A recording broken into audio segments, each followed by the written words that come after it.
Halo teman-teman, pada kesempatan ini saya akan menjelaskan peradaban Amerika kuno, khususnya di Inka, Maya, dan Aztec.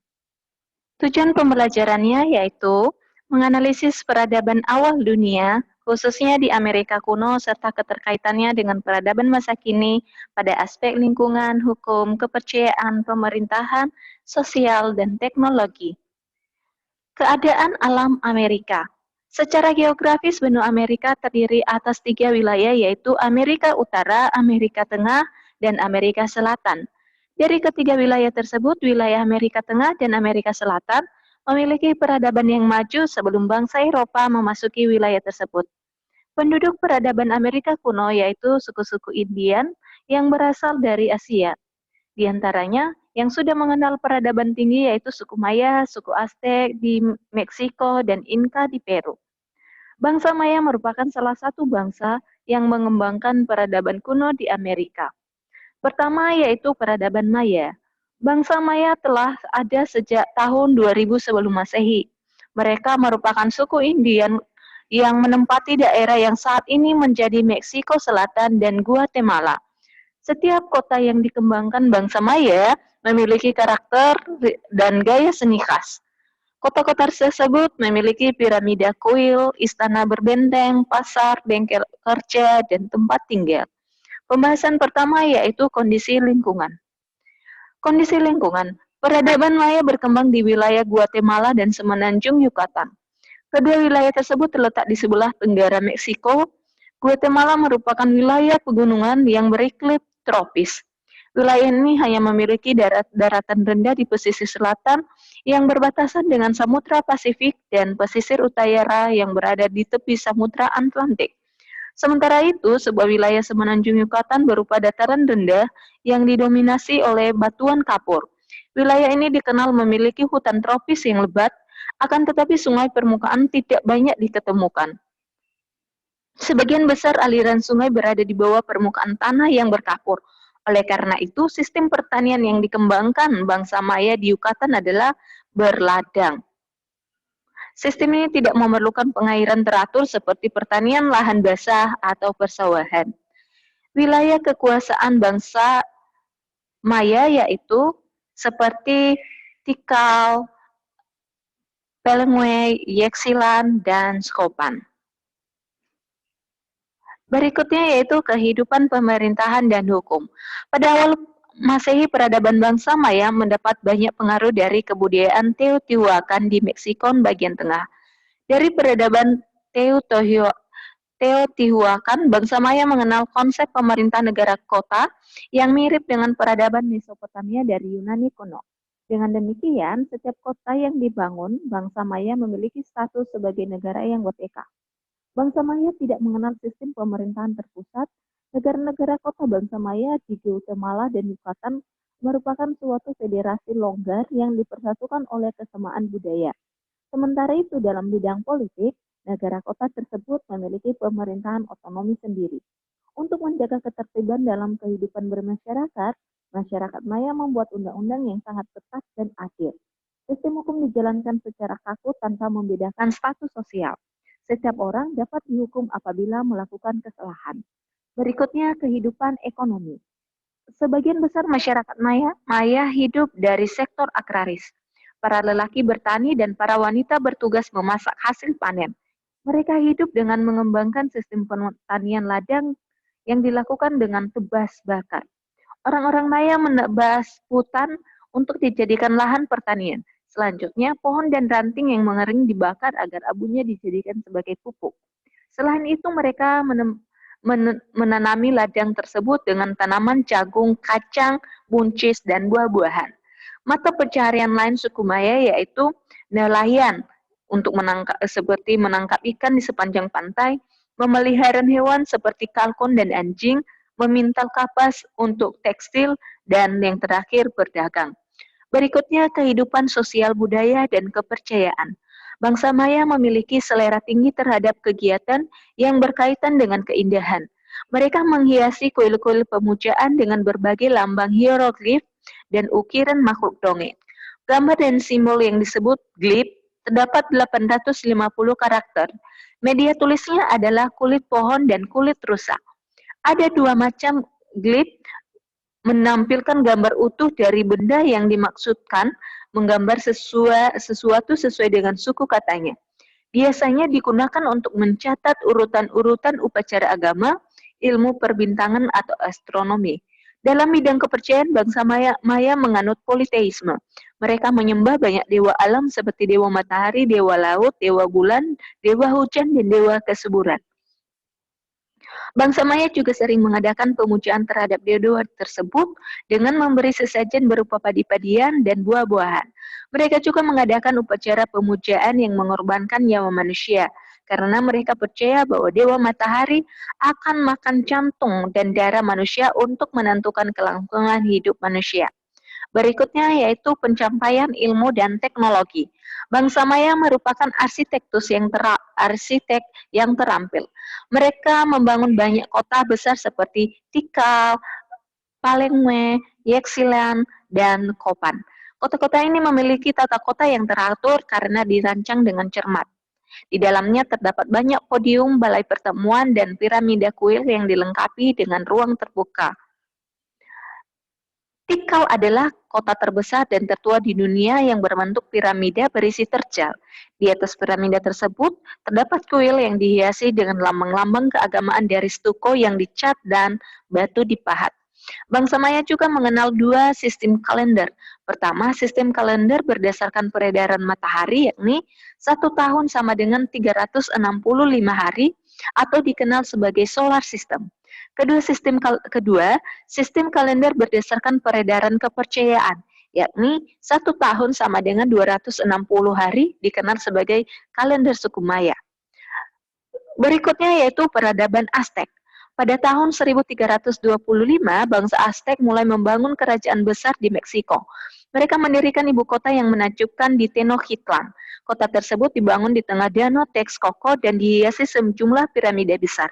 Selanjutnya, pada tahun 1500, kota Tenochtitlan berkembang menjadi salah satu kota besar di dunia. Kota Tenochtitlan dihuni oleh 300.000 penduduk. Penduduk kota ini tinggal dalam rumah-rumah adobe yang terbuat dari batu bata mentah. Pertama, yaitu kehidupan pemerintahan dan hukum. Dalam bidang pemerintahan, bangsa Aztec dipimpin oleh seorang raja yang diperlakukan seperti dewa. Ia hanya dapat diajak bicara oleh para pendeta dan bangsawan. Orang biasa harus terus menundukkan kepala ketika berhadapan dengan raja.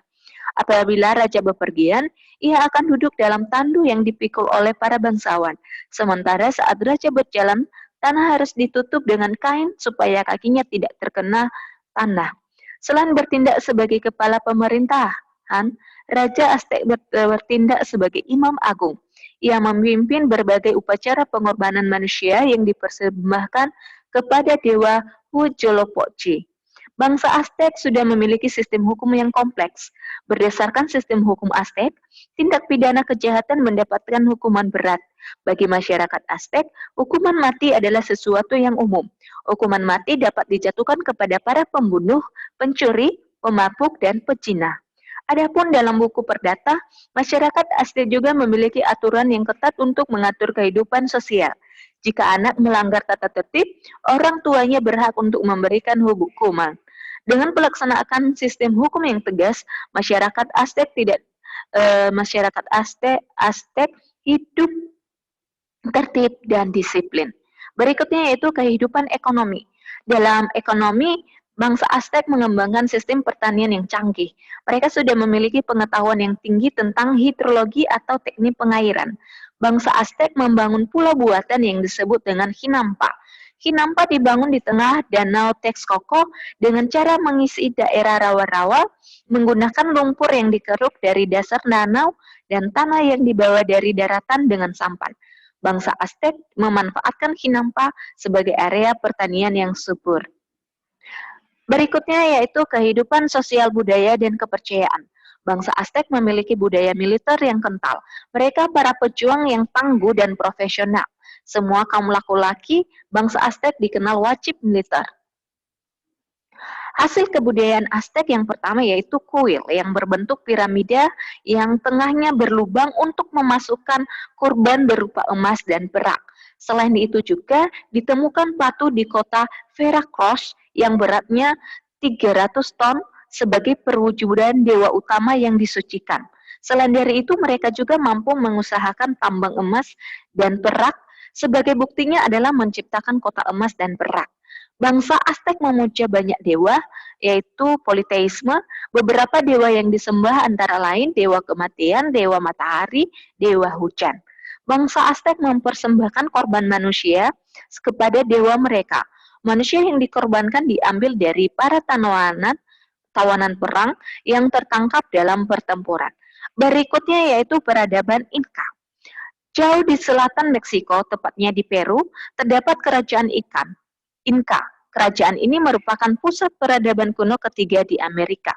Mereka membangun kerajaan besar yang membentang sepanjang pegunungan Andes dari utara hingga selatan. Pertama yaitu kondisi lingkungan. Secara geografis, Peru merupakan wilayah pegunungan yang tandus. Peru memiliki daerah pantai yang jarang mendapat hujan. Daerah yang dapat dihuni hanyalah lembah-lembah sempit di sepanjang pegunungan Andes.